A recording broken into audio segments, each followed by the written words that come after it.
Well, hi everyone, and welcome to this week's edition of Feeling Smarter. As always, I'm joined by my co-host Tim Miller. G'day, Tim. How are you? Yeah, going pretty well, Aaron. How are you doing? Not too bad, thank you. Well, as is the case when we record these sessions, we are recording them from two different states. So, Tim, you'd somewhat say we are segregated on our screen, and that is the topic of conversation today about the use of segregation in the context of self-managed super funds.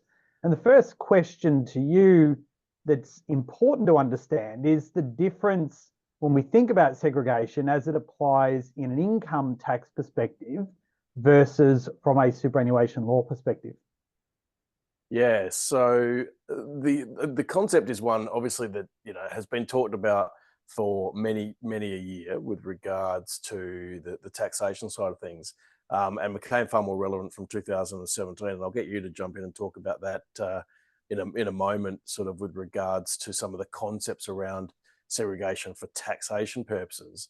But one of the things that we know has always been around from a superannuation point of view is that the fund has to formulate and give effect to an investment strategy. And as far as that's concerned, we can actually break down the SMSF investments by member account, by member interest as such. So we do have the capacity within a self-managed super fund to segregate assets for and on behalf of a member, which will then help determine their member balances. And so from a growth perspective, and a lot of these sorts of things date well back to pre sort of the original super reform back in 2007, when we used to have reasonable benefit limits and people would have different types of pensions, allocated pensions, and they would have rebatable and non-rebatable. And so, people would like to put their high growth assets in one and their lower growth assets in the other. And so, that concept has sort of matured as such, where people and fund members will look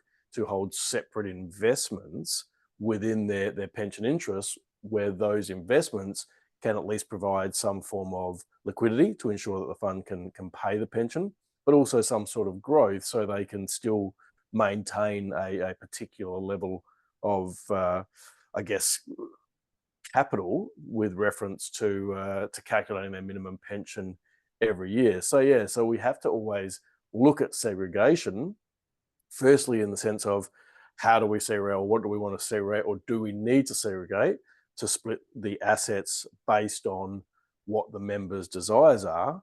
And then we have to look at other issues, and this is what I'll get you to come in and have a chat about, Aaron, and that is the issue of segregation for taxation purposes.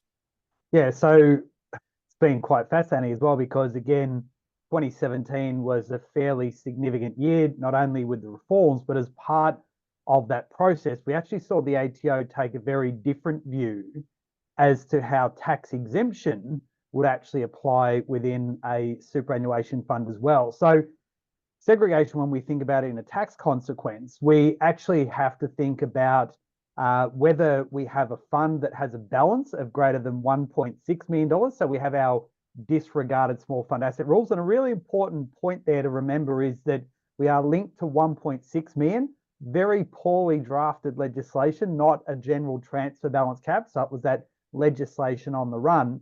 And therefore, if we, even where we have, as you said, for superannuation law purposes, member-directed investment strategies that might allow us to separate or isolate assets to particular members or pools of members, when it comes back to the income tax requirement, we effectively must pool all that together to get a particular tax result. And a lot of that was driven, of course, because the government didn't want to be able to see members and funds interchange benefits into and out of the retirement phase as a result of the introduction of the transfer balance cap. Now, the other side of the ledger, which was really where the ATO as regulator took a different view to the way in which actuarial certification would apply for earnings tax exemption, introduced the concept of deemed segregation periods.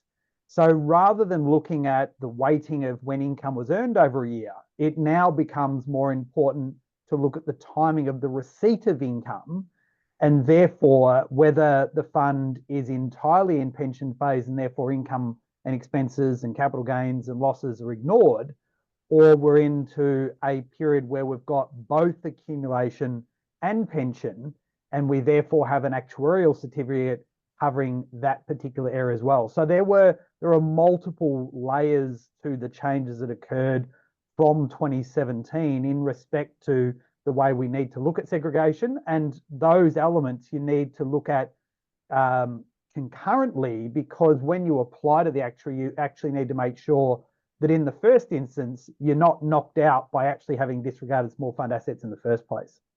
Yeah, and correct me if I'm wrong, but not unlike the government to introduce a change like they did with the concept of disregarded small fund assets. It then took a number of years for the industry and the tax office to settle on how the process might actually come about, and so we then saw further changes, which I suspect we will talk about in our workshop with regards to rules that apply from, I think it was 2021. Yeah, absolutely. And the other thing I think, Tim, that's worth just having a chat about, really elaborating on what you spoke about before, is the fact that we are seeing more and more multi-generational funds. And I know we're going to be talking about this topic in our upcoming SMSF Pensions Masterclass. And in our Malthouse family, we have generational family members in the fund, and therefore understanding the role in which segregation might play inside a fund, whether it's in respect to mum and dad and then the kids, or the fact that we might have different ways in which a particular member wants to look at particular assets in the fund. There is a growing tendency to see funds that can now be up to 6 giving greater contemplation to these types of strategies, in particular in light of things like Division 296 tax potentially coming in as well in the future. Yep. Yeah, absolutely. And I was just about to say, as you were sort of going down that path, is we've looked at segregation and asset allocation for varying reasons over time. But yeah, with Div 296, and of course without certainty yet as to how that is going to apply from an earnings point of view, the way that assets are allocated, particularly for those with higher balances, which is generally our retirement based members, it is going to mean we're going to look fairly closely at not just investments, but the way that investment returns are allocated to members moving forward.